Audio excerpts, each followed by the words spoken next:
Peace, my name is Jacquea May. I'm here for Talk Pittsburgh in the neighborhood of Uptown with Jonathan Hill. Jonathan Hill, it's very nice to meet you. How you Nice been to meet you. doing? Thank you very much. Good to be here. That's good. So, first of all, I understand that you may not live here, but you've done a lot of things here in the neighborhood of Uptown. Care to share what have you been doing? Sure. I've been busy here for the last 3 years working with a group of people on the Fifth Avenue High School. We bought it back in 2009 and we've converted it into apartments.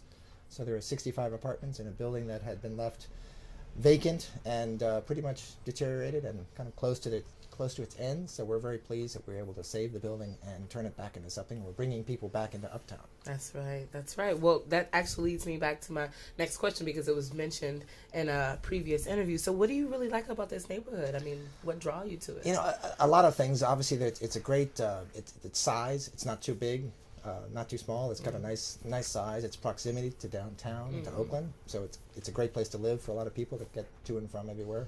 I love the housing, the fact that it's a nice mix of housing, small houses, bigger houses, and now we have an apartment building. So I think we're seeing another one going up next door. So it's neat to see as part of a trend where we're sort of stabilizing the neighborhood and bringing it back and preserving things.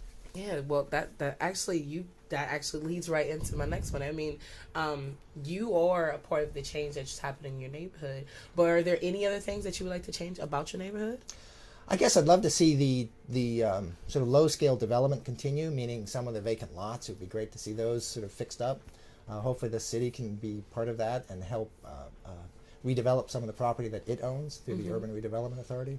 And I think that's going to be something that we're going to see in the next 5 to 10 years that will continue to happen. Most definitely. And that, in addition to that, as Fifth Avenue has become an amazing magnet to Uptown, what are some other neighborhood landmarks that definitely are really, really big for Uptown? Well, obviously, it depends on how you define Uptown, but from the hockey arena, the Consol Center downtown, but all the way out Fifth and Forbes to the edge of Oakland. I think there's a lot of things here.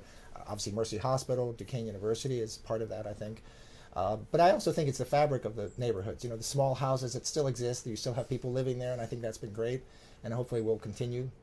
And I think at some point when we can stop the tear downs that have been occurring over the last 20 or 30 years and start to build up in a sort of a sensitive way that doesn't overwhelm the neighborhood. And I think that's what we're kind of proud of, that we've been able to sort of save an old building that fits in and that anchors, in a sense, that little part of Uptown. That's cool. So, I mean, in addition to learning that many people are taking a stand and actually working on beautifying the community of Uptown, what are some other people that are very instrumental for this process? Well, we've worked with Uptown Partners for quite a while. Jean McNutt's been great there, and her husband Dale McNutt, who's also very active in doing some development type stuff. Also, we're pleased to see the Shanahan building next door to ours, right on Forbes, has been redeveloped by Action Housing, and I think it looks like it's going to be a great project. They're wrapping it up soon, hopefully soon, actually. Because just as our construction's a little disruptive, theirs is, but we understand. Right. And Trek Development up the hill there, I don't know them well, but they've redone a lot of parts of Dinwiddie, I think it is, Dinwiddie up the hill there. So we think there's a lot of good activity going on there. Plus, there's just people here who I think are committed to preserving this as a neighborhood and not just as a pass-through from downtown to Oakland. I think for too long, Pittsburghers sort of viewed it as just a place you drive through. And I think it's changed, because the fun thing is we've had people stop by who went to high school at the school, and they're very excited, and we're always happy to give them tours. I've given, 1,000 tours, and every time it's always new and fun. So whether it's showing a prospective tenant or whether it's showing a former resident or a former student, it's always been fun to see where they went to school and how it all kind of has changed. Right. I was just about to say that. My grandmother went to Fifth Avenue.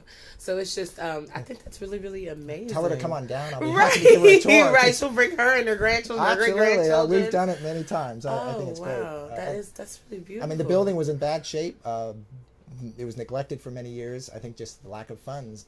But now we've stabilized it, so the hallways look better than they have, I think, in many years. And obviously a lot of other changes, but inside the rooms. But we've kind of recovered, I think, from that early 1980s sort of demolition phase. That's really, really And that's sort of, in a sense, what's happened with the whole neighborhood, I think. You know, it's probably hit its low point probably in the 80s after things had sort of, people had abandoned the neighborhood. but I think it's now coming back. So we're happy to be part of that. Yeah, you're part of the change. That's what I was going to say. What do you want to see in your neighborhood? And you're definitely being part of it and developing it into a different light. And that's really amazing. And I think the most important thing is to keep going. Uptown Partners does do a great job, but to keep going on things like the infill, try to make sure that it's done well. Mm-hmm. Don't let any sort of overwhelming new things come in there. We don't need another parking lot. We don't need another parking garage. No, we don't. We need to have people living here, and I think the neighborhood can benefit from sort of individuals coming in and fixing up a house, or maybe the existing residents getting a chance to do the same, and then occasionally someone like us coming in. So right. It's a nice mix, I think. That is. I mean, the diversity in this community is amazing. That is really, really great. Yeah. So earlier before the interview, actually, of course, we were talking about James Simon doing a street festival here. Tell me more about it, because I know I missed it. Well, this street, I think it was part of Uptown Partners, and James, of course, is on their board. He's been very active over the years. They actually closed down this street, and they turned it into a great festival. And even though, we're doing the development work, but I still feel it's almost become a part of my neighborhood. And so we come out, and they had they had a band up at the end of the street. They had closed off a couple little blocks here, and it became a really nice, it's a good example of how this smaller neighborhood can become really quite tight and together. And it also gave you a chance to take a look at some of the stuff, and he's done a wonderful job in turning his old building into a true loft, right? Classic sort of a classic loft, right? And it really kind of was one of those things that we were pleased to be a part of, or pleased to see happen, because obviously that's one of those things that our tenants love to see.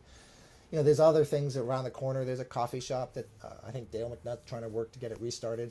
So little things like that, coffee shop. Again, we're not looking for anything dramatic. You're not looking for a giant shopping mall. You're just looking for little things that come in and sort of in an organic way turn the neighborhood back into a steady place. And that's exactly what it is. It's supposed to be livable for the residents and for the owners that work with the businesses and everything in between.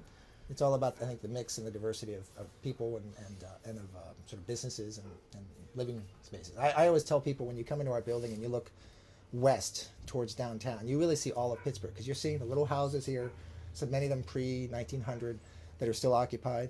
You also see Mercy Hospital in the background, Duquesne University, the towering high-rises of downtown, and then you see Fifth Avenue, of course, right below us. And so you see a really great example of what Pittsburgh is, which is such a mix of neighborhoods. That's great. So, you just about summed it all up. I don't got nothing else to say. Well, thank you very much. Thank you very much for the chance. I appreciate it. Oh, wow. All right. Done. Right. Oh, wow. You're so great to interview. I didn't even got to ask a lot of questions. That's very nice of you.